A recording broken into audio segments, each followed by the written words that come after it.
꾼의 시선으로 경제를 보는 프리미엄 경제 토크쇼 경제전쟁꾼의 곽수정입니다. 2023년 1분기 증시는 2차 전지가 주인공이었습니다. 이거는 누가 봐도 부정할 수 없는 사실일 겁니다. 특히 코스닥에 속한 2차 전지 기업들의 주가 상승이 아주 컸습니다. 3월 31일에 발표된 미국 IRA 세부 법안도 국내 2차 전지 업체에 호재로 작용하면서 기세가 더욱더 등등해지고 있습니다. 과연 이 기세가 올해 하반기까지 계속 이어질 수 있을까? 이 고민도 없지 않아 있습니다. 이러고 보니까 또 다른 한편으로 나날이 거세지는 자국 우선주의 흐름 속에서 K배터리와 전기차 산업의 글로벌 경쟁력을 높이려면 어떤 전략으로 대응을 해나가야 할까요? 이 세 분의 배터리 전기차 전문꾼들과 함께 말씀 나눠보겠습니다. 오늘도 힘차게 외치고 출발해 보겠습니다. 프리미엄 경제 토크쇼 경제전쟁 꾼! 페이스에서 한 번, 바디에서 또 한 번, 볼을 2번 로딩해 멀리 정확히 쏜다.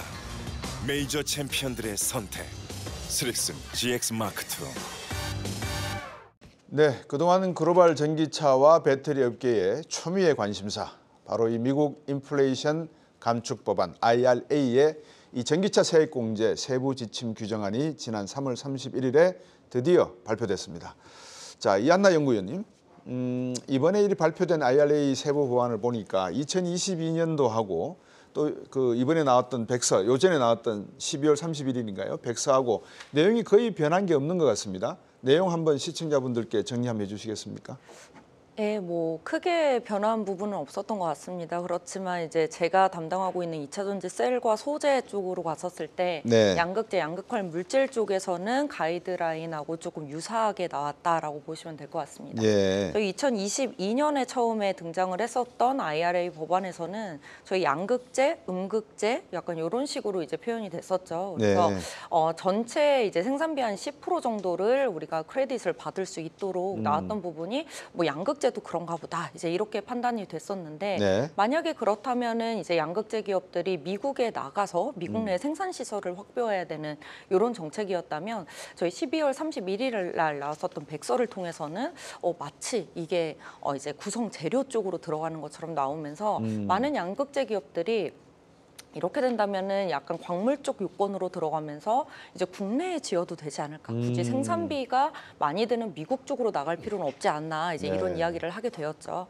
역시나 이번에 발표되었을 때도 저희 양극활 물질, 음극활 물질 쪽은 구성 재료 쪽으로 좀 포함이 되면서 이게 광물 요건 쪽으로 좀 포함이 됐다라고 보시면 될 것 같고요. 네. 양극재도 이제 구성이 양극활 물질, 음극활 물질, 도전재, 알루미늄 전극 이런 식으로 되어 있겠죠. 그래서 양극판, 음극판 쪽은 이제 따로 분류가 됐습니다. 그래서 네. 알루미늄 박이나 동박 이런 전극 쪽 같은 경우에는 부품 쪽에 이제 포함이 되게 되었고요. 2022년하고 좀 달랐던 흐름은 추가적인 소재가 있다라는 점입니다. 그래서 분리막, 전해질 이런 부분들까지 작년에는 포함되지 않았었던 부품들까지 포함이 되면서 네. 전반적으로 우리나라 이제 기업들이 이제 IRA 수혜를 보는 이런 흐름으로 가게 되었습니다. 잘 정리를 해주셨는데 말씀을 듣다 보니까 제가 갑자기 또 궁금한 게 생겼어요. 우리가 그냥 배터리, 그러니까 배터리만 알았는데 거기에 방금 부품이 있고 소재가 있고 또 셀이 있다라고 말씀을 주셨거든요. 네. 요거를 좀 간단하게 시청자분들 이해를 돕기 위해서, 왜냐 그러면 각 요 파트별, 부품 소재별로 담당하고 있는 많은 기업들이 좀 존재할 수 있으니까 우리가 그냥 양극재 기업들의 주가가 지금 엄청나게 오르고 있어서 2차 배터리 그러면 양극재 이렇게 생각하고 있거든요. 대부분 중국은 음극재를 또 많이 지배를 하고 있고, 그래서 셀이 무엇이고 부품 소재라는 개념이 배터리에서는 어떤 개념인지 좀 설명을 해주시죠. 정말 2차 전지 쪽이 서플라이 체인이 굉장히 많은 것 같아요. 그래서 네. 정말 업스트림 단까지 따지자면은 굉장히 광범위한데 좀 간단하게 설명을 드려보도록 하겠습니다. 저희 업스트림 단이라고 하면은 저희 광물 부분이 사실 들어가요. 여기 이제 배터리 구조하면은 네. 배터리 셀 안에 들어가는 배터리 구조만 되어 있는데 네. 저희 양극 활 물질, 그러니까 양극재라고 하는 거는 네. 이제 활물질이 있고 거기에 이제 전기 전도성을 가져오는 도전재가 있고 그리고 알루미늄 박 이렇게 네. 세 가지가 합쳐진 부분이 양극재입니다. 예. 네, 사실상 양극활 물질의 메인이 되는 부분이 이제 수산화리튬, 저희 많이 들어보셨을 거예요. 수산화리튬, 네. 황산 니켈, 이런 메탈 쪽의 업스트림과 네. 이들을 가지고 가공을 해서 만든 전구체, 그걸 통해서 양극재가 만들어진다. 된다라고 보시면 될 것 같아요. 구체적으로 얘기하자면 이 전구체를 통해서 우리가 흔히 국내에서 뭐 포스코 케미칼, 에코프로비엠 이런 양극재 기업으로 알고 계시는 부분들이 네. 양극 활 물질 기업이다라고 보시면 될 것 같고요. 네. 요걸 가지고 이제는 셀 메이커들한테 이제 공급을 하게 되면은 중각에 이제는 도전제하고 이제는 알루미늄 전극까지 이렇게 합쳐져서 네. 양극재를 최종적으로 만드는 거는 셀 기업들이다 이렇게 보시면 될 것 같아요. 네. 요거는 이제 음극재 쪽도 마찬가지입니다. 그럼 음극 활물질이 있을 테고 이건 저희 이제 업스트림 단에서는 이제 흑연하고 좀 맞닿는 부분이고요. 네. 역시나 이제는 전극이 필요하겠죠. 근데 이쪽은 이제 동박이라고 하는 불이박 전극이 들어가게 되고요. 네. 중간에 리튬 이온만 이제 통과시켜주는 필터의 역할을 하는 분리막이 포함되게 되고 지금은 조금 이온 전도도를 빠르게 하기 위해서 액체 전해질이 사용이 되고 있습니다. 네. 그래서 전해액까지 우리가 이제 셀 안에 구성되어 있는 것들이 이렇게 양극재, 음극재, 분리막, 전해액 이렇게 간단하게 말씀드릴 수 있을 것 같고 이걸 셀 메이커들이 만든 다음에 최종적으로 보호 장치 넣어서 모듈과 팩까지 만드는 구조로 간다고 보시면 됩니다. 네, 아주 뭐 어려운 내용인데 일단 그림은 잡혀지는 것 같습니다. 결국은 이제 우리가 배터리 기술이라고 할 때 방금 양극재, 음극재, 전해질 분리막 이 네 가지의 중점 기술을 누가 주도해 가느냐 여기 아마 핵심적인 내용이 있는 것 같은데 어떻습니까? 이한나 연구원께서 보시기에 이번 IRA 법안을 딱 보니까 가드레일 나온 게 우리 기업들 한숨 돌렸다. 만약에 제 생각이 이렇거든요. 우리 기업이 한숨 돌렸으면 중국 기업은 두 숨 돌린 것 같아요. 어떻게 보십니까?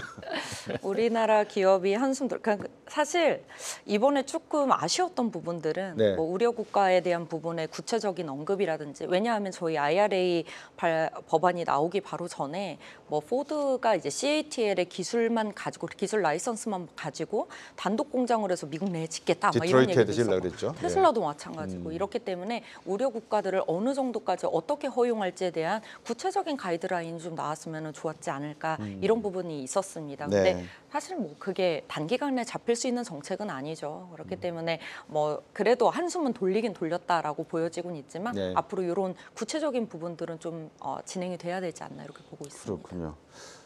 네, 박재영 회장님. 예, 저희 일단 뭐 전기차 산업협회 같은 경우에 이제 보면 이제 뭐 제조 분과, 그다음에 충전기 분과, 그다음에 네. 서비스 분과, 그다음에 이제 리사이클링이 포함된 이제 후방 산업 분과 이렇게 한 4가지 분과가 있는데요.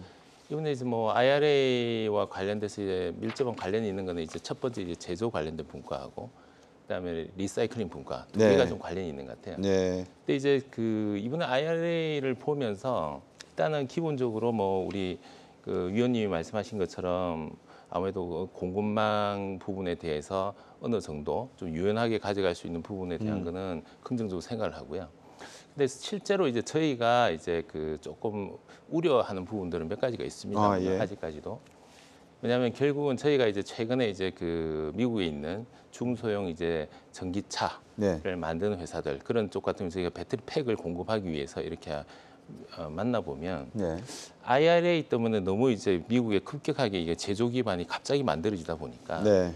엔지니어링이 전혀 안 돼 있는 그런 경우들이 많습니다. 그래서 우리가 이제 일단 1차적으로 IRA를 가지고 이제 공급망에 대한 유연성을 가져갈 수 있는 것은 굉장히 좋지만 네. 우리나라 기업들이 결국 이제 어떤 경쟁력을 가지려면 실제 시장을 만들어야 되고 고객을 빨리빨리 좀 만들어야 되는 부분들이 있는데 네. 이제 우리가 이제 항상 언론에서는 대기업들 간의 관계만 보통 얘기를 하는데 네. 실제 미국 가면 개조차도 많고 네. 그다음에 버스도 많고 굉장히 많습니다. 그렇죠. 예, 그런 쪽 같은 경우에는 우리나라 기업들이 오히려 과거에 해본 경험을 가지고 엔지니어링으로 조금 먼저 가면서 시장을 좀 선도할 수 있는 기회는 있지 않겠느냐 하는 뭐 그런 조금은 뭐 다른 얘기일 수도 있지만 실제로 이제 저희 협회 회원사들은 특히 네. 제조 쪽들은 이거 시장이 실제로 열리기 위해서는 엔지니어링에 대한 그런 단계가 좀 필요하겠다 하는 생각을 하고 있고요.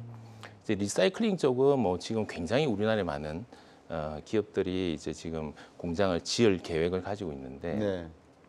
여기서도 역시 뭐 하나의 좀 우려 사항들이 좀 있습니다. 이제 한번 지을 때 뭐 1,500억에서 뭐 한 2,000억 가까운 돈이 들어서 이제 짓는 거고 굉장히 앞으로 시장은 이제 커질 거라고 보고 있는데 미국에서 이제 보면 리사이클링 안에 보면 앞으로 리유즈 ESS라든지 이런 부분에 대한 것까지 2030년까지 준비를 해야 되는 그런 내용들이 포함이 되어 있습니다. 네. 그래서 이제 그런 내용들을 보면 우리가 무조건 공장을 짓는 뿐만이 아니라 네. 어떤 25년까지는 우리가 이제 배터리에 대한 검사라든지 그다음에 이렇게 분류를 하는 부분들에 대한 준비를 우리나라 리사이클링 기업들이 준비를 해야 될 것 같고요. 그러니까 2030년까지는 배터리 중에서 쓸 수 있는 것들은 리사이클을 바로 안 가고 리유즈로 가서 이제 ESS로 써서 하는 부분까지 어떤 얼라이언스 내지는 전략 그 부분까지를 좀 가져가야 되지 않겠느냐 하는 부분에서 아마 그 리사이클 기업들도 아마 숙제가 굉장히 많을 걸로 그렇게 보고 있습니다. 지금 말씀 주시는데 두 가지를 쓰셨어요. 하나가 이제 영어로 표현을 하셨는데 리사이클, 리유즈, ESS라고 말씀하셨거든요. 네네네. 네. 이게 이제 아마 다운스트림 쪽인 것 같은데 배터리를 어느 정도 기간 쓰고 나면 이 배터리가 중고가 되고 다시 이 중고가 재활용되거나 재사용된다는 말씀이신 것 같은데 리유즈하고 리사이클, ESS 어떤 차이점이 있는지 왜냐하면 이것도 밑단의 회사지만 결국 배터리에 관계되는 많은 투자가분들이 알아두셔야 될 부분이 있을 것 같아서요. 네. 그 저희가 통상 예. 이제 차에서는 이제 성능이 100부터 예. 한 75 정도 성능이 될 때까지 네. 그때 저희가 이제 그 차에서 보통 이제 이용을 합니다. 네. 그 75 이하가 되면 이제 주행 거리가 굉장히 짧아지거든요. 그래서 75 이하가 되면 보통 이제 검사를 해서 75에서 한 50까지는 리유즈라고 해서 뭐 대표적인 게 ESS입니다. 네. ESS 같은 경우에 이제 한 75에서 50 정도 되더라도 충분히 훌륭하게 쓸 수가 있거든요. 네.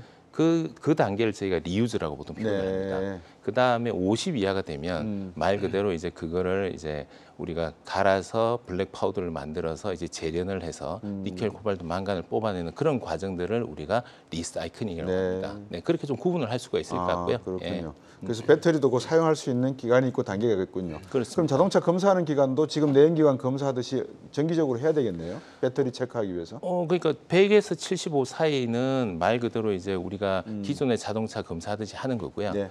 배터리 입장에서 보면 75부터 이제 그때 얘가 얼마 정도의 수명이 남았느냐 하는 거는 그동안은 이게 이제 그 각 지역의 테크노파크가 보통 그 검사를 했는데 네. 올해 10월부터는 민간 검사 기관이 국내에 생깁니다. 그래서 아마 민간 검사 기관을 어떤 기업들이 하느냐 하는 것들도 굉장히 또 뭐 우리 그 다들 궁금해하시고 이해관계가 예, 달리겠군요. 예, 그렇습니다.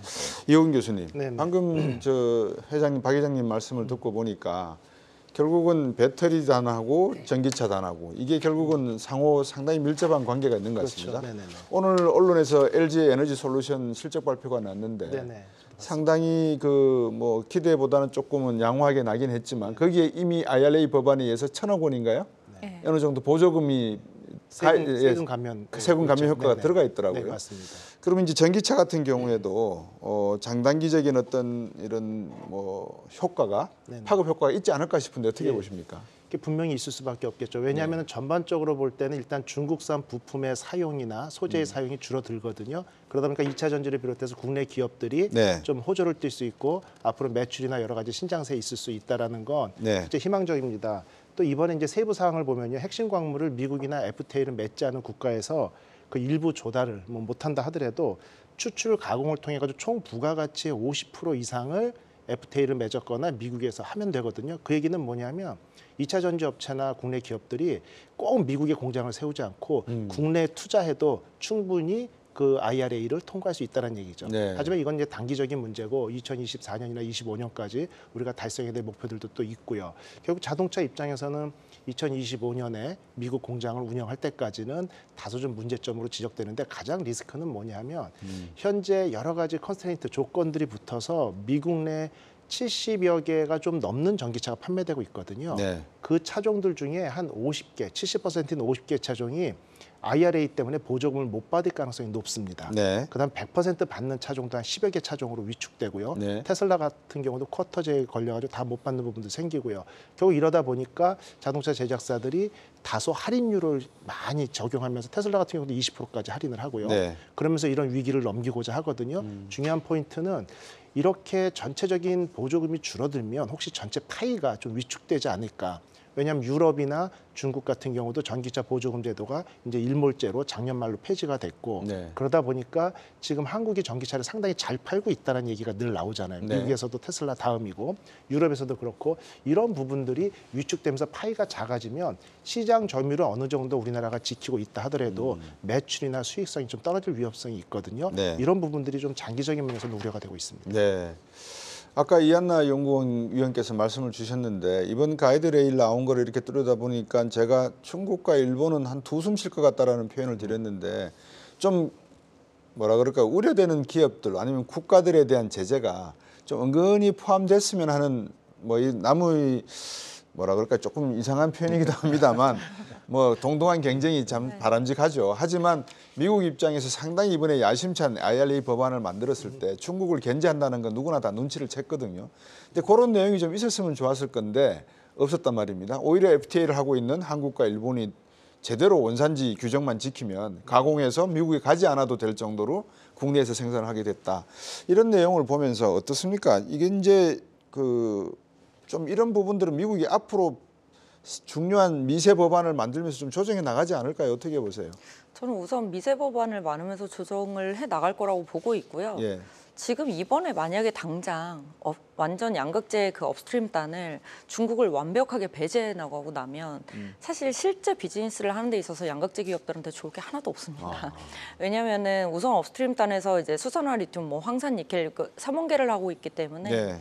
황산 니켈 쪽도 굉장히 중요한 부분을 차지를 하는데 예. 대부분 니켈이나 뭐 리튬 같은 경우에도 중국 지분이 굉장히 많아요. 다른 그렇죠. 나라에서 실제 광산이 있다고 하더라도 지분율로 보면은 중국 지분율이 굉장히 높은 경우가 많고요. 그렇게 되면 이제 양극재를 제조하는 데 있어서 대부분 원재료가 들어가는 게 전구체예요. 근데 이 전구체는 업스트림하고 직접적으로 맞닿아 있기 때문에 이걸 저렴하게 가져오지 않고서는 정말 가격을 높게 판가를 높게 책정해주지 않는 한은 굉장히 이익률이 미미해질 수밖에 없습니다. 네. 근데 지금 뭐 중국 공급망을 막아줘서 좋긴 하지만 만약에 전구체부터 업스트림을 그렇게 다 막아버렸다 이렇게 되면은 생산비 비중이 너무 많이 올라갈 수밖에 없어요. 그래서 저는 천천히 가는 게 맞다라고 보고 있고 그렇지만 이제 세부 법안을 통해서 점점 조여갈 것이다라고 저는 보는 이유는 뭐냐면 기본적인 IRA 정책의 핵심이 저는 나중에는 이제 원유 베이스가 아닌 이제 메탈의 전쟁으로 가겠다. 우리가 경제권을 잡는 부분에 있어서 크게 세 가지를 보고 있죠. 리튬하고 흑연하고 히토류를 보고 있는 네. 건데 이 세 가지를 장악을 할 때까지는 최대한 중국을 배제시키면서 이렇게 본인들의 생산이나 양산을 늘려 나가겠다라는 측면이에요. 그래서 이건 정치적인 경제 패권에 대한 문제가 걸려 있기 때문에 점점 조여갈 수밖에 없지 않나. 그렇지만 지금 현재는 이 정도로 풀어준 게 오히려 우리나라 기업들한테는 좋다 이렇게 보고 있습니다. 네. 예. 박지원 회장님. 예, 저는 이제 좀 그러니까 IRA 자체는 하나의 선언적인 의미라고 생각을 하고요. 뭐 실행을 하는 데서 벌써부터 이제 우려 포인트 중에 하나가 뭐 결국 CATL하고 포드하고 이제 합작법인. 네, 미셸 지역이라고 하는 곳. 그래서 그런 우회 전략들이 굉장히 사실은 막기가 좀 어렵지 않나. 그러니까 지분율은 100% 이제 포드가 가지고. 그다음에 우리 CATL은 이제 라이선스 기술료 형식으로 해서 하는 그런 부분들을 과연 지금 이제 하는 어떤 IRA 법안이나 이런 부분 가지고 어떻게 막을 것인가. 그래서 굉장히 뭐 좋은 선언적으로 굉장히 좋고 우리나라 어차피 커지는 시장이기 때문에 네. 저희가 나쁠 건 없겠지만 우회 전략들이 너무 많은 네. 부분들이 있지 않나 그런 뭐 생각이 듭니다. 예. 이 점에서 이호은 교수님한테 한 네. 질문을 드리고 싶어요. 네네네. 자, 현대차, 기아차는 지금 미국에 공장을 건설하려고 난립니다. 네네. 뭐 각 주마다 지금 유치하려고도 하고 있고. 근데 방금 이한나 연구원과 박재홍 회장님께서 말씀 주신 내용을 들어보면 이번 IRA 법안의 가이드레일로 나온 내용을 보니까 굳이 미국 가서 뭐 공장을 안 지어도 배터리는 여기서 만들어서도 네네. 보조금 받을 수 있겠다. 네네.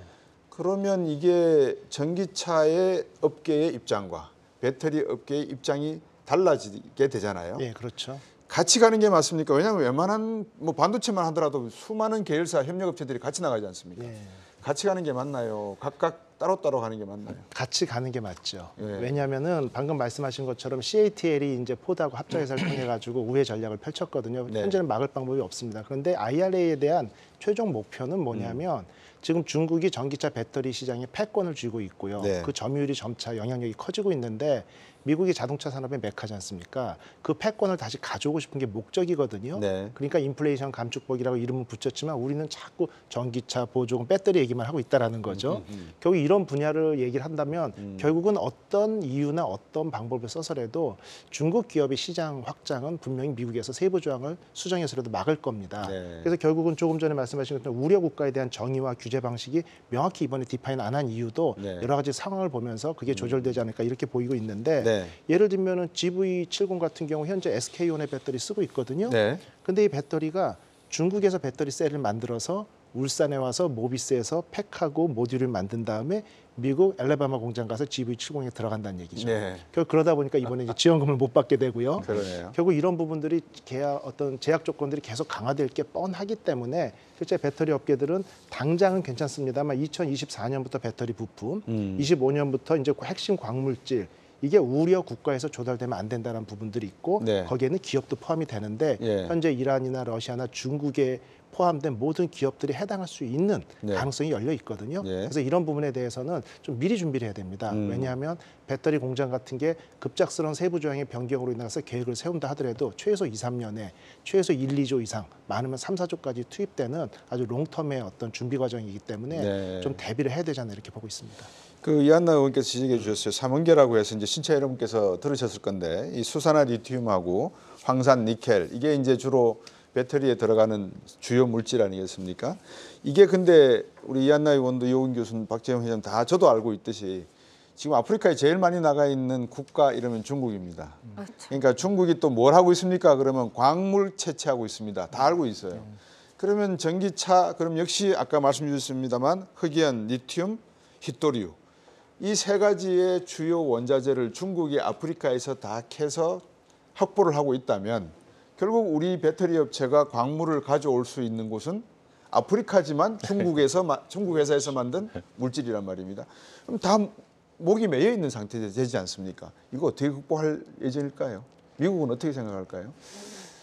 저는 이제 그 부분 관련해서 이제 뭐 저는 아무래도 기업을 대표해서 좀 나왔으니까 네. 기업 입장에서 보면 IRA가 아니더라도 다변화는 무조건 필요한 거죠. 어떤 네. 공급선에 대한 다변화.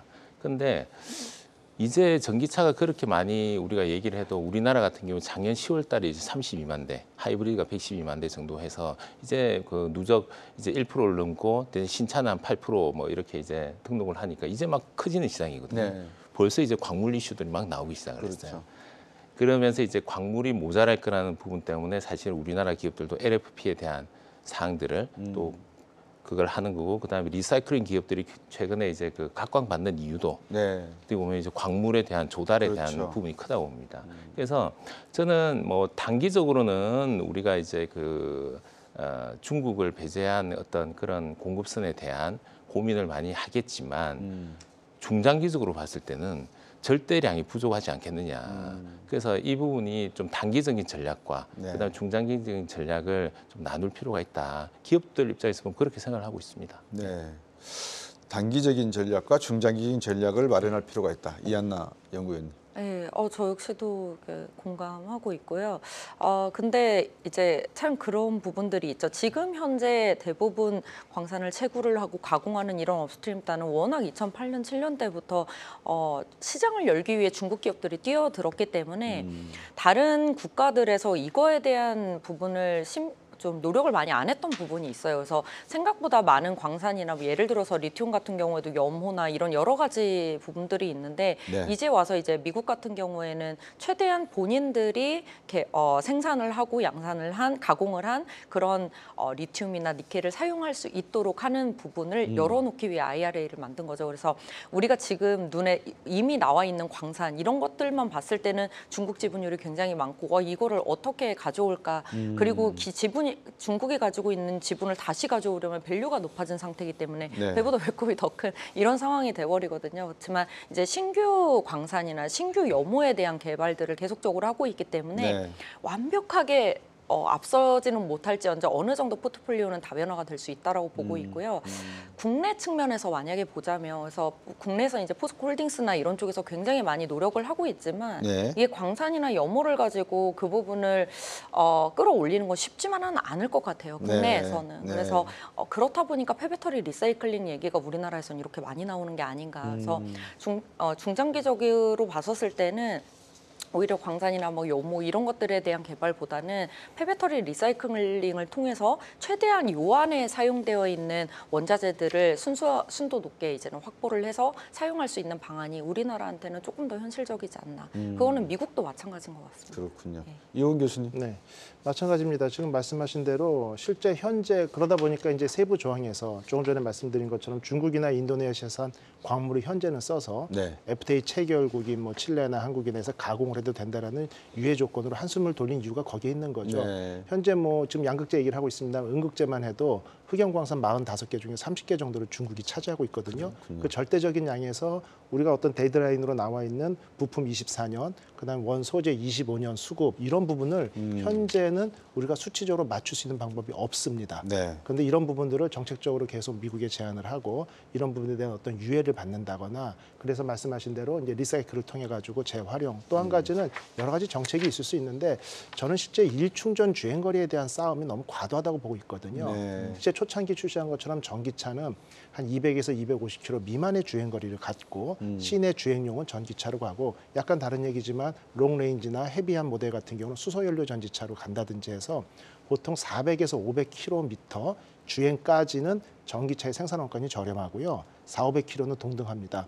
그 이상부터는 무조건 수소연료 전지차 생산비가 저렴하거든요. 네. 근데 그런 부분들이 자꾸 배제돼 가지고 일충전 주행거리에 대한 다툼 때문에 600km, 700km 이제 뭐 1000km까지 나온다는 얘기죠. 네. 보통 600km 주행하는 전기차를 만들기 위해서는 배터리가요. 네. 800kg이 들어가야 됩니다. 네. 그다음에 전기 버스는 2톤이 들어가고요. 결국 이러한 것들은 여러 가지 방법 중에는 충전 인프라를 좀 다양하고 어떤 정책을 통해 가지고 활용도를 높이면서 배터리의 용량을 지금 400~500kg 이상으로 자꾸 늘리는 부분을 좀 억제하면서 결국 좀 희망적인 건 올해 말부터 반값 전기차 얘기가 나오거든요. 다른 방송에서 제가 농담으로 반값 전기차 얘기했더니 저녁 9시에 마트에서 수박 이만한 거 반값에 파는 줄 알았는데 그게 아니고요.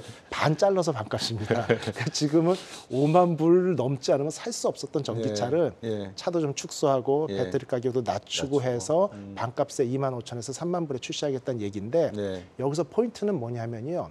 CATL이 포드 머스탱 2에 배터리가 들어가는데 LFP 배터리가 들어가죠. 이제 공장 설립해서요. 리튬 원자재 확보를 많이 해놓고 리튬 가격을 절반으로 할인을 했습니다. 그 할인을 하면은 배터리 가격이 약 10에서 15% 정도 할인율이 적용되거든요. 네. 이 부분은 뭐냐면요. 저가형 전기차 공급을 위해서 좋은 일을 한다라고도 해석이 되지만 실제 후발주자들을 견제하는 겁니다. 그렇죠. 충분히 원자재를 확보해 놓고 자원 싸움을 통해 가지고 후발주자들이 수익성을 못 내게 하는 이런 부분들이 IRA에 대응하기 위한 중국 배터리 업체들의 강력한 어떤 무기라고 할 수 있거든요. 결국 원자재 확보 말씀하신 것처럼 여러 루트를 통해 가지고 우리가 네. 다양한 라인을 확보하는 게 중요한 정책이라고 볼 수 있습니다.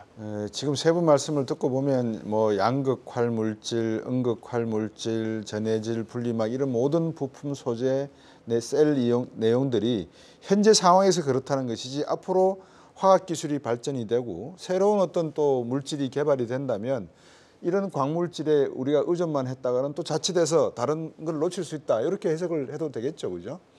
예, 그렇지 맞습니다. 않겠습니까? 예, 예. 네. 지금 뭐 배터리 중에서 리튬이온 배터리는 베이스가 가장 우려되는 게 화재 위험성 화재 얘기 나오잖아요. 위험성이죠. 예. 근데 전고체 배터리가 많이 나옵니다. 그렇죠. 전구체 말고 전고체 배터리요. 근데 가장 많은 핵심 기술을 가지고 있는 게 또 불행히도 도요다입니다. 그래서 도요다가 보면 전기차에 좀 늦었죠. 내연기관에서 조용한 차로 전 세계에 가장 많이 뭐 1000만 대 이상 판매를 했었고요, 매년. 네. 그 상황에서 이제 하이브리드로 많은 재미를 보다가 2025년에 하이브리드에 대한 지원이 끊기니까 전기차 출시를 했는데 생각보다는 재미있는 일이 전기차 우리가 상당히 쉽다, 문턱이 낮다라고는 했습니다만 도요다에서 출시한 전기차가 바퀴가 빠지면서 환불 사태까지 맞이한 상태가 있었죠. 이런데 여기가 전고체 배터리에 대한 기술은 원천 기술을 다 가지고 있어요, 대부분. 네. 그래서 2025년에 상용화, 27년에 양산 체제를 갖춘다고 공고를 하고 있습니다. 근데 우리나라 같은 경우 한 2, 3년 뒤졌거든요. 그래서 27년에 양산, 30년 상용화를 목표로 하고 있는데 뭐 전고체 배터리 같은 경우는 이렇게 구겨도 되고 껌종이랑 비슷한 형태라 네. 무게도 절반에 주행거리는 2배 이런 장점들이 있는데 가격이 비싸겠죠. 그러다 보니까 초창기에는 하이브리드에 일부 적용하지 않을까. 그래서 말씀하신 대로 우리가 리튬이온, LFP, NCM 배터리에 집중하면서 또 막 이제 광선 확보를 하는 부분 떠나서 기술력 확보나 이런 전고체 배터리에 대한 기술 투자 이런 부분도 주의해야 되지 않나 이렇게 보고 있습니다. 아주 좋은 지적을 해주신 것 같아요. 우리가 늘 앞으로 미래 계획을 세울 때 현재에서 이루어지고 있는 일도 중요하지만 항상 발전한다, 진화한다는 가정을 했을 때 다른 무엇이 준비되고 있는가도 봐야 되지 않겠나 싶습니다. 어쨌거나 그래도 이 경제꾼을 지금 시청하시는 많은 시청자분들이 야, 그나저나 지금 2차 전지 배터리주가 지금 엄청나게 오르고 있어. 오늘도 뭐 에코프로 같은 경우에 5만 원대를 치고 올랐는데 이게 뭐 어떻게 된지 모르겠어. 뭐 이런 말씀들을 하실 것 같아요. 포스코 홀딩스 아까 우리 이한나 연구위원께서 가격 말씀을 주셨는데 52주 신고가 경신하기도 막 하고 그랬거든요. 배터리주, 2차 전지주 계속 사야 됩니까? 정말 어려운 질문인 것 같습니다. 제가 뭐 작년 12월에만 나왔어도 말씀 죄송한데 요즘 그 유튜브나 이런데 네. 많은 분들이 나오세요. 특히 스타가 되신 분도 계세요. 배터리 아저씨라는 분도 계시는데 그런 분들 말씀하시는 분도 계시고 또 조금 뭐라 그럴까요? 좀 조심하자는 분도 계시고 시청자분들이 조금은 지금은 갈등하실 게 늦었지 않느냐, 너무 많이 올랐다. 뭐 이런 분들도 계실 것 같아요. 그래서 한번 솔직담백하게 네. 예, 한번 말씀 주셨으면 좋겠어요. 저 굉장히 솔직담백하게 그러시죠. 말씀을 드리겠습니다. 그러니까 제가 생각하는 뷰는 이러나 저러나 그냥 다 떠나서 2차 전지 솔직히 적어도 3분기까지는 하락하기 쉽지 않다. 그리고 이제 한 11월, 12월 정도에 하락을 하더라도 네. 내년 상반기까지는 밸류에 대한 펀더멘털에 대한 고민은 하지 말자. 이렇게 말씀을 드려요. 그러니까 그렇게 말씀드리는 이유는요. 우선 무시 못할 수급이 있습니다. 그 수급의 지금 중심에는 아무래도 개인들이 좀 있기는 해요. 네. 그래서 대부분은 예전에는 외국인이나 기관 중심으로 좀 많이 갔다면 네. 최근에는 개인 중심으로 좀 많이 올라오긴 했습니다. 그래서 최대 리스크라 함은 개인의 물량은 이게 불규칙하기 때문에 언제 어떻게 나오도 이상하지가 않아요. 그러니까 최대 리스크는 그것밖에 없고요. 근데 제가 계속 갈 거라고 이제 말씀드리는 기본적인 뷰에 있어서는 2025년에 가면 물론 수요가 어떻게 올라가냐에 따라서 수급은 언제든지 바뀔 수가 있겠지만 우선 당장 데이터로 보면은 2025년에는 업스트림부터 다운스트림까지 전반적으로 공급 과잉이 시작이 됩니다. 그러면은 대부분 주가는 2024년 하반기부터 반영이 되기 시작을 해요. 예. 그러면은 그 전까지는 어떤 일들이 일어나냐면 부족한 부분에 대한 수주가 이어지게 되고 거기에 증설 발표가 계속적으로 이어지게 되고 그게 이제 장기 바인딩 계약으로 계속적으로 나오게 되면 이 주가의 모멘텀으로 계속적으로 작용을 하게 되는 거죠. 그런데 2차 전지주들의 시가총액 기준으로 봤었을 때에는 네. 반도체하고 굉장히 유사하단 말이에요. 어. 굉장히 상위 시총을 갖고 있기 때문에 네. 수급적으로도 무시 못할 수급, 규모로도 무시 못할 규모의 성장성은 반도체의 2배. 거기에 증설 모멘텀과 수주 같은 이런 이슈가 계속적으로 거론이 되는 한 과연 이게 전체적인 섹터 매력도에서 이 2차 전지 섹터를 능가할 만한 섹터가 있을 수 있을까라는 측면이 좀 있습니다. 네, 박정희 회장님. 이제 우리 또 기업들 입장에서 보면 굉장히 사실은 보면 뭐 굉장히 시장이 크게 되고 있어서 실제 그 주가가 많이 오르고 있는 저희 회원사들 같은 경우도 왜 오르는지를 모르겠다. 사실은 그렇게 하고 있으면서 그렇게 말씀하시면 안 되는데. 예. 그런데 이제 그 안에서 보면 결국 시장이 그만큼 크게 이제 지금 이제 매년 100% 이상씩 성장하는 시장이라는 믿음 때문에 그런 부분인데 예. 대신에 그런 부분들은 나중에 이제 좀 옥석은 가려질 거라고 보고 네. 있습니다. 뭐냐면 하고 있다는 게 지금은 그 밸류인데 네. 지금 잘하고 있느냐, 그다음에 그 안에서 시행착오를 조금씩 겪고 있는 기업들이 많이 있거든요. 네. 그래서 그런 부분들에 대한 사항들은 조만간에 좀 옥석은 가려지지 않겠느냐 그런 생각을 하고 있습니다. 저 같은 경우는 이제 말씀하신 대로 최대 보니까 세부 지침이 발표되기 전에도 이미 많이도 올랐다가 네. 세부 지침이 발표되면서 롱텀에 대한 어떤 동력을 보장받은 것처럼 아주 급등하고 있더라고요. 그래서 저도 타이밍을 놓친 게 아닌가 이런 우려를 하고 있었는데 예. 한 가지 우려되는 게 이제 주가 조정 상황이 발생하는 게 아닌가. 예. 차익을 노리고 이제 던지는 사람들이 분명 발생할 것 같거든요. 예. 그래서 뭐 감히 주가에 대해서 제가 말씀드리는 건 좀 힘든 일이긴 하지만 단기적으로는 약간의 조정이 있을 것 같고 근데 롱텀으로 본다면 앞으로 몇 년간은 지속적인 성장세가 아닐까 이렇게 보고 있습니다. 지금 주식시장에서 배터리 2차 전지만큼 빨리 달리는 말이 있는가 싶어요. 근데 지금 이 말에 등을 타고 달리는 사람들이 너무 많다 보니까 누군가는 떨어질 가능성도 있어요. 근데 이렇게 빨리 달리는 말에서 한번 떨어지면 다 사망이거든요. 큰 부상이거나. 그래서 이제 그 부분이 우려가 되는 부분인데 제가 자꾸 이한나 연구위원을 쳐다보고 여쭤보고 싶은 게 보시기에 지금 우리나라의 2차 배터리가 앞으로 중요한 거를 세 개를 짚어주죠. 수급 문제를 늘 봐라. 2025년이 되면 공급 과잉이 될 거니까 2024년부터는 아마 주가는 조정을 받을 것이다. 세 번째, 어쨌든 오버 서플라이 부분만큼은 분명히 지켜봐야 된다. 요 말씀을 딱 주셨어요. 그러면 2023년, 2024년 상반기까지는 지금 달리는 말을 고삐를 당겨도 말은 멈추지 않을 것이다. 굉장히 위험한 발언인데요. 왜냐하면 앞서서도 말씀드렸지만 이게 만약에 기관이나 외국인 수급이었으면 네. 어느 정도 예상이 가능해요. 네. 근데 이게 대부분 보면 비중이 다 개인 수급입니다. 개인 수급은 뭐 만약에 부동산 시장이 살아나서 부동산으로 갈아타야 되겠다 이러는 순간 빠질 수도 있어요. 네. 그래서 여러 가지들이 엮여 있기 때문에 좀 위험한 발언인 것 같긴 하지만 네. 그래도 저는 그 생각은 들어요. 아직까지 안 나온 게 너무 많습니다. 네. 저희 이제 IRA 정책이 나왔는데 지금까지 국내에 지을지 미국에 지을지 그거 고민하느라고 증설 발표를 미뤄왔거든요. 그럼 이제부터는 양극재 기업들은 국내에 이제 지어도 되네 이러면서 지금까지 미뤄뒀던 발표들이 계속적으로 이어져서 나올 거예요. 그럼 그렇다면 아무리 개인이라 할지라도 개인 분들도 이 정도 수익률을 가져올 만한 그 자본 시장이 없다라는 생각이 들면 이렇게 쉽게 내려오기는 어렵지 않을까 알겠습니다. 이렇게 보고 있습니다. 어쨌든 지금은 개인들께서 이 반도체가 아니라 배터리 시장을 주도하고 계신다. 이렇게 말씀을 보시는 것 같아요. 그러면 다른 주제로 좀 넘어가기 전에 이거 하나만 마지막으로 여쭤볼게요. 지금 저희들이 양극재 이야기를 많이 했잖아요. 그 음극재, CATL 중국이 음극재는 세계를 잡고 있다고 하는데 어떻습니까? 앞으로 우리나라의 음극재 시장도 조금 활성화될 가능성이 있을까요? 어떻게 보세요? 우선은 음극재 같은 경우에는 아무래도 흑연 베이스로 돼 있습니다. 지금 천연흑연, 인조흑연으로 봤을 때 2대8 정도로 들어가고 네. 있고요. 중국의 BTR의 점유율이 거의 뭐 막강하다라고 보시면 될 것 같아요. 아무래도 천연흑연 같은 경우에는 말 그대로 광산에서 이제 가져오는 거기 때문에 네. 그건 말할 것도 없이 중국이 굉장히 저렴하고요. 인조흑연 같은 경우에도 중국 기업들이 엄청 저렴하게 만듭니다. 네. 국내에서는 사실 거의 포스코 퓨처 이제 퓨처엠으로 이름이 바뀌었죠. 퓨처엠 제외하고는 퓨처엠마저도 인조흑연 시장에 뛰어들려고 하지 않았었어요. 네. IRA가 열리기까지는. 그런데 이제 응급할 물질 쪽도 어느 정도 중국 공급망을 배제하는 이런 움직임으로 가다 보니까 네. 조금씩 확대를 하고 있는 중입니다. 네. 다만 그건 있습니다. 그러니까 은조 흑연을 만드는 데 있어서도 가격 경쟁력이 있어야 돼요. 어쨌거나 가격 경쟁력이 있어야 되고 지금 최근의 흐름으로 보면은 어쨌든 지금 양산을 시작을 하면서 천천히 지금 수율을 잡고 있는 단계인데 이제 고객사가 원하는 이제 사이즈가 있어요. 기본적인 그 사이즈를 맞춰서 코팅까지 했었을 때 그 사이즈가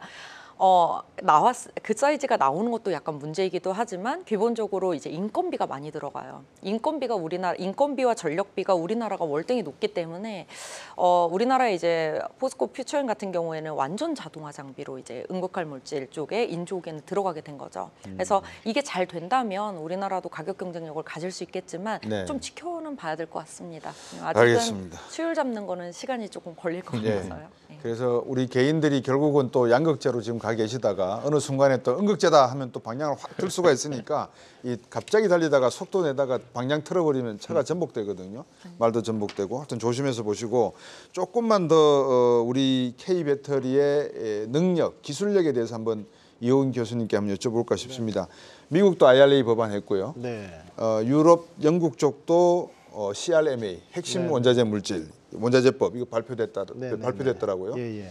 자, 그러면 이제 이런 지역적인 자국의 어떤 보호주의 네. 굉장히 점점점 강화될 건데 네. 우리 K 배터리가 살아남기 위해서는 때로는 mRNA를 이용해 가지고 IRA 법안을 또 자극을 하고 그렇죠. 또 IRA를 이용해서 CRMA 법을 네네. 또 자극을 하고 네네. 어떻게 우리의 전략은 어떻게 가져가야 되겠습니까? 일단은 배터리하고 자동차 두 개로 나눠서 말씀을 드리면요. 예. 실제 이제 뭐 어떤 경쟁력이라고 하면 실제 네 가지로 표현됩니다. 그 인구, 예. 경제 규모겠죠. 그다음에 네. 자원, 네. 그다음 기술력, 규제. 이게 어떤 제품이나 특성의 경쟁력으로 표현되거든요. 네. 근데 우리나라는 자원은 당연히 부족하죠. 그리고 이제 그 시장 규모도 부족하고요. 네. 기술력은 상당히 앞서 있습니다. 말씀하신 것처럼. 그리고 이제 각종 규제가 좀 걸림돌이 된다는 얘기는 늘 나오지만 오늘은 네. 번외고요. 그래서 배터리 같은 경우도 NCM 배터리 같은 경우에 니켈, 코발트, 망간 비율이 아까 그래프에서 811 나온 것처럼 혹시 모르시는 분들을 위해서 811은 니켈과 코발트하고 망간의 네. 비율이거든요. 80% 10% 예전에는 622가 있었고 이렇게 하이 니켈 쪽으로 갈수록 니켈의 비중이 높을수록 실제 에너지 밀도도 높아지고 일충전 주행 거리도 길어집니다. 그래서 이런 부분에 대해서는 상당히 우리가 많은 기술을 가지고 있는데 결국 수산화 리튬을 공급받는 공급망을 안전하게 구축만 한다면 안정성이 있죠. 근데 이게 지난번에 그 배터리 회사 중에 우리나라에서 미국에 배터리 공장을 설립을 하는데 우리나라에서 약간 제재가 가해진 게 있습니다. 하이니켈 기술에 대한 보안이나 이런 부분들이 유출될 수 있다. 핵심 기술이다. 예, 핵심 기술이 유출될 예. 수 있다. 이렇기 때문에 미국에 자본을 투자해서 공장을 세우고 IRA를 피해 가는데도 또 우리나라에도 걸림돌이나 관문이 있다라는 거죠. 물론 이런 부분들이 그 기술이 유출되더라도 무조건 미국에 가야 된다 이런 뜻은 전혀 아니지만 네. 이런 부분들이 좀 더 유연하게 좀 큰 그림 안에서 좀 논의가 돼야 되지 않을까. 결국 이렇다고 한다면 나중에 말씀드린 것처럼 2, 3년 후에 네. 지금부터 서둘러도 공장이 25년 안에 지어져야 되는데 네. 그런 부분들이 상당히 좀 어려운 면이 있거든요. 그래서 네. 기술적인 면은 상당히 앞서 있고요. 그 다음에 이제 세계적인 수요가 많다 보니까 LFP 배터리에 대해서도 배터리 3사가 지금 또 트라이하고 있고 이러다 보니까 기술은 문제가 없고 핵심 소재 확보가 가장 중요한 포인트가 아닌가 이렇게 보고 있습니다. 이원 교수님 말씀 듣고 보니까 우리 박재용 회장님 예. K 배터리 무덤에서 요람까지라는 말씀으로 표현하셨어요. 어떤 말씀입니까? 그 지금 이제 작년 같은 경우 우리나라 정부가 이제 그 배터리에 대해서 이제 등록제 그 모르시는 분들이 있겠지만 배터리에다가 등록증을 직접 주겠다. 그리고 이제 배터리에 대한 이력 관리를 하겠다. 그게 이제 유럽의 배터리 패스포트하고 다 연결이 되는데요. 그게 배터리 자체에 대한 산업에서 지금 우리가 이제 보면 어떤 셀을 제조하는 부분, 그다음 리사이클링하는 부분, 그거에 많이 좀 집중이 돼 있는 것 같은데. 네. 배터리가 이제 그 요람에서 무덤까지 가는 과정을 보면 네. 셀이 팩이 되고 예. 팩이 이제 자동차에 이제 전기차에 달려서 이제 운행이 되고 운행이 된 다음에 그게 또 세컨 라이프로 이제 ESS나 그런 걸로 쓰이고 이제 그런 이제 과정에서 보면 굉장히 많은 산업들이 지금 아직까지 올라오지 않은 산업들. 그래서 지금 저기 표에서 보시면 이제 셀이나 팩이나 여기까지가 지금 이제 네. 박광되고 있고 네. 그 다음에 운영하면서 실제로 많은 어떤 편리한 서비스. 우리나라가 또 이제 과거부터 보면 서비스 산업이 굉장히 강하지 않습니까? 그래서 전기차를 운행할 때 배터리의 구독 서비스라든지 네. 아니면 배터리 관련된 어떤 그 보험이라든지 네. 정비라든지 뭐 이런 쪽들 관련된 산업들이 앞으로 많이 나오면서 네. 그 배터리가 결국 이제 그 여러 가지 산업들을 잉태하고 그 중에 저는 한 반 정도가 지금 이제 나오고 있다 그렇게 생각을 하고 있습니다. 결국은 이제 우리도 중국하고 경쟁을 할 수밖에 없고요. 자동차 시장도 그런 것 같습니다. 우리나라에 지금 물밀듯이 밀려올 반값 중국산 전기자동차, 네. 반값보다 더 하겠네요. 3분의 1값. 네. 어떻게 우리가 경쟁해야 되고 우리 전기차 시장에는 어떤 영향을 미칠 거로 보십니까? 네. 그 전기차 가격이 3분의 1은 아닙니다. 지금 네. 사실은 이제 굉장히 그 가격의 격차는 생각보다는 그렇게 크지 그렇지 않고요. 않습니까? 저는 이제 조금 다른 저희 그 전기차 산업협회에도 이제 회원사 중에 중국의 전기 버스를 한국에 그 판매하는 네. 회사가 있습니다. 네. 근데 이제 그 안을 좀 보면 배터리는 한국 걸 달아요. 그 차는 중국의 차를 뭐 중통이라든지 이런 네. 걸 가져오지만 한국에 올 때 배터리는 또 한국 걸 단다든지 네. 아니면 중국에서 완성차를 가져오더라도 그거에 대한 어떤 배터리에 대한 관리, 구독, 정비에 대한 사항들은 또 한국에서 한다든지 그러니까 우리가 산업을 조금 크게 볼 필요가 있을 것 같아요. 네. 그러니까 우리 산업에 긍정적인 영향을 미치게끔 좀 유도를 하고 그다음에 일자리 창출이 가능한 부분으로 좀 해야지 네. 중국 차라고 해서 다 배척을 하는 부분은 이미 시기적으로 네. 그 부분은 굉장히 좀 어렵다. 저는 그렇게 좀 보고 있고요. 네. 그렇습니다. 이한나 연구원님, 우리가 매기론 아시죠? 매기이론. 네. 논에 매기를 풀어놓으면 미꾸라지들이 살도 찌고 도망다니다, 그죠? 이 중국이라고 하는 경쟁자가 한 K 배터리에게 저는 도움이 된다라고 보거든요. 상당히 경쟁적인 측면에서 놓고 보면 저는 그렇게 보는데 이한나 연구원께서는 연구를 하시고 분석을 해보셨으니까 어떤 판단이고 우리 기업 입장에서 중국과 경쟁에서도 살아남을 수 있는 단단한 체력을 가지고 있는 기업이 있다. 뭐 추천해 줄 기업이 있으십니까? 굉장히 또 어려운 질문을 해주셨는데 우선은 뭐 중국이 먼저 열어놓은 시장이에요. 전기차 시장이라고 하면 중국이 제일 먼저 LFP를 통해서 열어놓은 시장이기 때문에 업스트림부터 다 장악을 할 수밖에 없는 상황이었어요. 그렇기 때문에 뭐 우리나라는 뭐 자원도 부족하고 여러 가지 측면이 있어서 사실 중국의 도움이 좀 필요하기는 했었습니다. 네. 하지만 지금 IRA를 통해서 굉장히 이제 다변화가 되려고 하는 건데 네. 우선은 초소형 전기차부터 시작해서 웬만큼 롱레인지 제외하고는 LFP 배터리, 중국 중심의 LFP 배터리의 확대를 저는 뭐 2년 전부터도 계속 확대가 될 수밖에 없다. 점유율 확대가 될 수밖에 없다. 완성차 기업들이 이익이 나오기 위해서라도 이거는 어쩔 수 없다. 화제적인 부분도 마찬가지고요. 그리고 이게 정치적으로 가도 사실 NCM이나 NCM에서는 황산, 니켈, 코발트까지 다 관리를 해야 돼요. 근데 리튬만 딱 관리를 하고 흑연, 히토리만 관리. 정치적으로도 사실 굉장히 유리한 측면이 있습니다. 네. 그래서 LFP 배터리를 우리가 너무 간과하면서 가지는 말자. 그리고 꼭 우리가 LFP 배터리까지 전부 다 제품을 확대를 시켜서 이렇게 할 필요는 없는 것 같다. 다만 제가 우려를 했던 부분은 뭐였냐면 이 LFP 배터리의 기술이 생각보다 빠르게 치고 올라온다는 측면이었어요. 그러니까 양극화 물질에 있어서의 LFP 배터리는 거의 뭐 킬로그램당 200와트시 정도에서 머무르면서 양극화 물질로는 개선될 여지가 없었는데 이게 뭐 실리콘 응급제, CNT 도전제, 뭐 특수 리튬 등등해서 전부 다 끌어올리면서 네. 에너지 밀도가 내년 정도 가면은 NCM 622하고 거의 비슷해져 버리는 이런 흐름으로 가게 된단 말이에요. 그렇다면 완성차 기업들이 뭐 물론 IRA 때문에 3원계 위주로 사용을 하고 국내에서 이제는 한 LFP 배터리를 사용을 하겠지만 만약에 그 시장이 열리지 않았다면 LFP 배터리를 채택하지 않을 이유가 무엇일까? 주행거리도 나오고 저희 뭐 배터리를 프리미엄 배터리 사실 이런 거 없어요. 네. 저희 안에 들어가는 배터리가 뭐 금가루를 뿌려가지고 이걸 훨씬 비싸게 해서 이렇지 않잖아요. 저희 외관을 보고 안에 디스플레이를 보는 거지. 이물질이죠, 금가루 그렇죠. 들어가면. 예. 그래서 이 배터리 자체가 프리미엄 이거는 저는 없다라고 봐요. 그래서 알겠습니다. 결국엔 주행거리와 안정적인 부분인 거고 예. 그래서 간과는 하지 말자. 예. 그리고 양쪽으로 가게 되되 LFP 올라오는 거는 계속 지켜보고 미국 내에서 또 국내가 포트폴리오를 좀 다변화시켜가는 흐름들도 볼 필요가 있을 것 같습니다. 짧게 여쭤볼게요. 세 분을 갖다 제가 에론 머스크로 잠시 이렇게 만들어 드릴게요. 대한민국에 기가 팩토리 공장 짓겠다 안 짓겠다. 내가 만약에 에론 머스크라면 이한나 연구위원부터 안 됐습니다. 이호은 교수님. 못 짓습니다. 예, 안 짓습니다.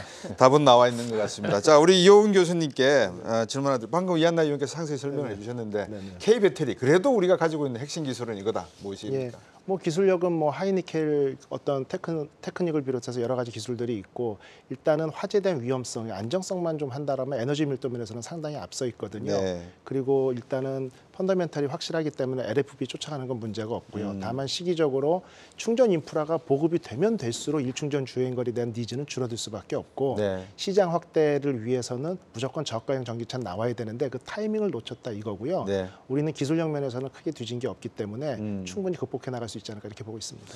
이호은 교수님이 이어인을 이거 안 끼고 계시는데 시간이 언제쯤이면 만취해야 될지를 알고 계시는 것 같아요. 제가 각 여러분에게 한 40초씩 드릴 테니까 시청자분들을 위해서 K 배터리와 전기차 산업 발전을 위한 제언 그리고 시청자분들께서 꼭 요거는 주의하셔라 말씀 좀 주시죠. 저는 저희가 이제 한 두 가지 정도 좀 나눠서 말씀드리고 싶은데요. 제조란 부분에서 지금 IRA나 CRMA나 이런 부분들 때문에 국내 제조 기반이 무너지진 않았으면 좋겠습니다. 네. 그러니까 결국 이제 그런 부분에서 그 반도체와 유사하게 저희가 이제 그 국내 제조 기반을 계속 견지하면서 중장기적인 경쟁력을 가져갔으면 좋겠다는 것과 네. 제가 계속 강조하듯이 앞으로 전기차는 서비스 시장하고 그다음에 그 재사용을 포함을 하는 후방 산업 쪽이 굉장히 커질 거다 하는 부분을 말씀드리고 싶습니다. 네. 예. 이호은 교수님. 네, 일단 전기차 하면 이제 우리가 앞으로의 발전 가능성에 대해서 많은 이야기를 나누지 않습니까? 제가 이제 그 각국 정부의 배출가스 규제나 환경에 따른 것 때문에 한 10여 년 전에 일본하고 캐나다나 쭉 여러 나라를 돌아봤어요. 네. 근데 거기에서 보니까 미국 같은 경우는 아이들 방에 부모도 노크하고 들어갈 정도로 개인의 인권을 중요시하지 않습니까? 그렇죠. 때리면 고발하고요. 그런데 거기에 에어케어라는 캐나다의 대기질 관리청에 써 있는 말이 저는 네. 아직도 잊혀지지가 않는데 환경은 인권에 우선한다 이렇게 돼 있어요. 아, 이게 무슨 얘기냐면 예. 이제는 전기차용 배터리는 예. 우리가 선택이 아닌 필수 사항이거든요. 예. 이런 부분을 좀 명심했으면 좋겠습니다. 아, 환경은 인권에 우선한다. 이한나 의원님. 저는 아무래도 증권 쪽에 있기 때문에 좀 관련해서 좀 말씀을 드리면은 지금 굉장히 성장성 높은 산업이기는 합니다. 하지만 뭐 옥석 가리기 여전히 이루어질 것들이 굉장히 많거든요. 그래서 항상 이렇게 고밸류를 받을 때는 조금 신중을 기할 필요가 있고 생각보다 뭐 2024 올해도 마찬가지고 내년도 마찬가지고 저가 배터리를 위한 굉장히 다양한 기술들이 나올 수가 있습니다. 전고체뿐만이 아니고 반고체도 나올 가능성들이 있고요. 중국에서 굉장히 많은 배터리들을 연구를 하고 있거든요. 그렇기 때문에 굉장히 지금 K배터리에 좋지만 계속 기술을 체크를 하면서 우리 투자를 하자. 이 정도 말씀드리겠습니다. 네, 역시 오늘도 귀한 말씀 새 전문가분들, 꾼들과 나눠봤습니다. 감사드리겠습니다. 예. 감사합니다.